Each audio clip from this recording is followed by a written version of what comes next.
بسم الله الرحمن الرحيم، والصلاة والسلام على أشرف المرسلين سيدنا محمد عليه أفضل الصلاة والسلام. ازيكم حبايبي، عاملين ايه؟ بصوا، ده شغل كده هوت اسمه شغل ليبي. هعمل لكم فيه ان شاء الله سلسلة فيديوهات لكل مرحلة فيه ولكل حاجة فيه بالظبط تتعمل ازاي. تمام.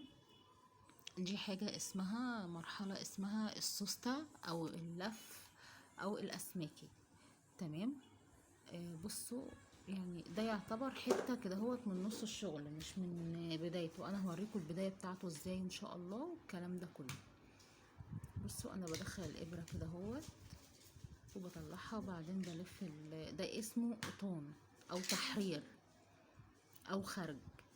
تمام. هو ليه كذا اسم، يعني كل واحد بيسميه باسم. انا اشتغلت مع كذا حد، كل واحد بيسميه باسم. في ناس بتسميه خرج، في ناس بتقول لي قطان، في ناس بتقول لي تحرير. تمام. زي ما انتم شايفين كده هو ده. انا هنا هو بلفها كده هو وبطلعها من تحت. لازم من عند السطر اللي تحت ده او الخيط اللي تحت دوت عشان تبقى معايا مظبوطه.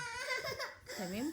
هعمل لكم فيديوهات بعد كده بكل حاجه بالتفصيل، وهتبقى واحده واحده وتاتا تاتا، بحيث ان اللي عايز يتعلم الحاجه ديت يتعلمها. وفي ورش هنا هو في اسكندريه، لان انا هنا هو من اسكندريه. في اماكن ياما قوي بتعلم دوت، او مش بتعلم، هي بتحتاج ان انت تكوني متعلماه ورايحه جاهزه تاخدي وتشتغلي.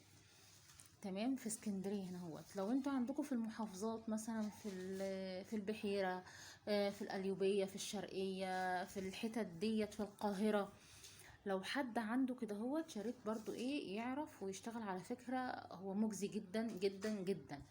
مش هقول لكم ان هو مش بيجيب مبالغ، لا، على فكره مجزي. الحته اللي انتوا بتشتغليها كده هو اسمها اسماكي او السوست او اللف، على فكره مجزيه جدا.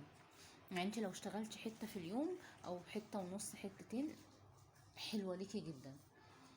تمام.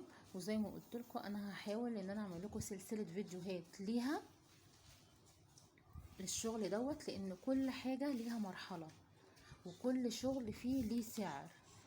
تمام. يعني اللي انا بعمله دوت ليه سعر، اللي تحت دوت اللي انا ماسكاه بايدي ليه سعر. في حاجات تانية كل حاجه ليها سعر. فاهماني؟ فاللي انت عايزه تتعلمي، في ناس ما بيجيش معاها دوت ان هي تتعلمه، بيجي معاها الحاجات التانية اللي هوريها لكم بعد كده ان شاء الله. ولو عايزين نوريكم الحاجات التانية قولولي. ده الزي الليبي اللي بيلبسوه في ليبيا.